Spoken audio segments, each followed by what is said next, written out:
Are you struggling with managing your vendor invoices? Not able to trace or remember the invoice that was sent for approval?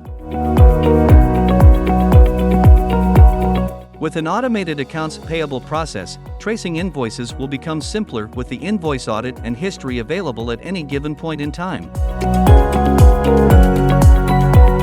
See how ELIPO can help you streamline the process of invoice tracing.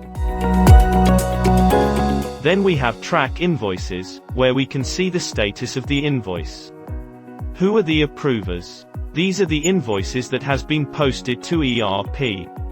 Now, over here we have an invoice that is in approval stage. On clicking on this, the invoice is set to parallel approval state currently. But, we can change it to single or series, based on our requirement. Once I click on the invoice, I can see its details, and next to the Details tab, we have Audit History tab, where I can see the approvers and when they have approved it. And any comments from the approvers, I can see in Track Invoices.